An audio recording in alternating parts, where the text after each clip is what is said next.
Imagine this. You're flying in a B-17 bomber, deep inside enemy territory, on a critical mission. Suddenly, you not just facing a few enemy planes, you're ambushed by over 150 German fighters. This isn't a movie script. It's the harrowing true story of the crew of the Ruthie II, and one of the most incredible feats of survival in air combat history. On July 28, 1943, this flying fortress was part of a massive bombing raid heading for targets in Germany. But for the crew of the Ruthie II, this mission would turn into a desperate fight for their lives. A struggle that would test the limits of human endurance, courage, and teamwork at 20,000 feet. Today, we're going to tell the story of the men who refused to give up, even when everything, and I mean everything, went wrong. The mission began like many others, with the roar of engines and the cold air of high altitude. But as the Ruthie II approached its target, the sky erupted in chaos.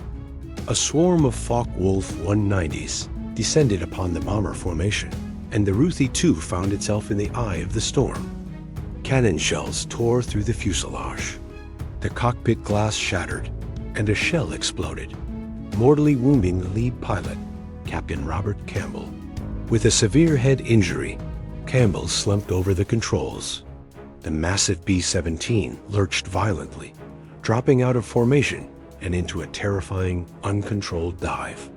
The co-pilot, Lieutenant John Morgan, immediately grabbed his own controls, trying to wrestle the plane back to level flight. But Campbell, though gravely wounded and disoriented, was still gripping his yoke, unknowingly fighting Morgan for control. The chaos wasn't confined to the cockpit. The same attack that wounded the pilot had wreaked havoc throughout the aircraft. The intercom system was knocked out, severing communication between the crew members. In the back of the plane, shrapnel had punctured the oxygen lines. The waist gunners and the tail gunner, suddenly deprived of breathable air at high altitude, slumped over their guns, unconscious from hypoxia. In the top turret, the flight engineer, Sergeant Tyre Weaver, was also severely wounded. Seeing Weaver's condition, the navigator, Lieutenant Keith Kosk, left his post, clipped a parachute onto the injured engineer, and managed to push him out of the escape hatch, giving him a chance at survival. Now, the Ruthie II was flying with a dead intercom, a crew half unconscious, and two pilots locked in a desperate struggle for the controls of a plummeting bomber. Back in the cockpit, John Morgan was in an impossible situation. He was trying to fly the plane with one hand, while using the other to fend off Captain Campbell.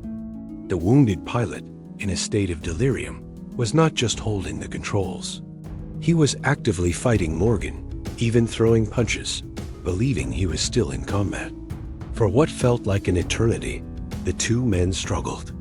The bomber veered wildly, sometimes diving, sometimes climbing steeply, a sitting duck for the enemy fighters that were still circling. Morgan knew he had to regain control, not just for his own life, but for the entire crew. He couldn't shoot his commanding officer, and he couldn't abandon the controls. His only option was to somehow overpower the wounded but surprisingly strong captain. All while this life-or-death drama was unfolding in the cockpit, another crew member was focused on the mission. Down in the nose of the aircraft, the bombardier, Lieutenant Alfred Kusner, was a picture of calm amidst the storm. Isolated and unaware of the full extent of the chaos in the cockpit, he kept his eyes glued to his bomb sight. The plane was flying erratically, but through sheer skill and determination, Kusner timed his release perfectly. As the Ruthie II passed over the target, the bomb bay doors opened and the payload was dropped. The bombs fell true, hitting their mark. Against all odds, they had completed their primary objective. But the mission was far from over. Completing the bomb run was one thing. Surviving the journey home was another entirely.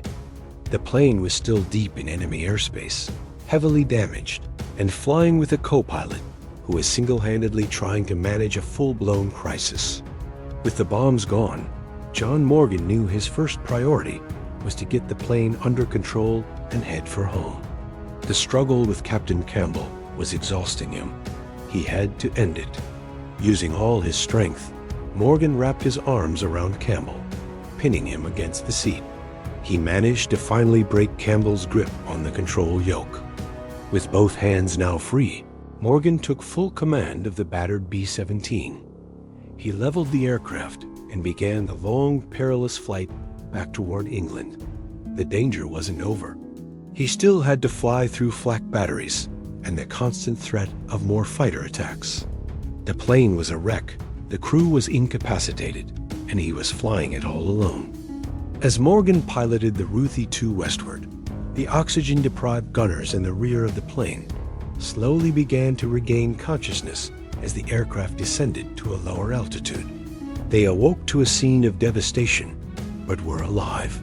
Morgan navigated through the remaining enemy defenses, his focus unwavering. Every mile flown was a victory. Finally, after hours that must have felt like a lifetime, the white cliffs of Dover appeared on the horizon. He was back in friendly airspace. Morgan skillfully brought the crippled bomber in for a landing at an airfield in England. As the wheels touched the runway, the ordeal was finally over. He had done it. He had flown the plane back and saved the lives of every man still on board. The aftermath of the mission was bittersweet.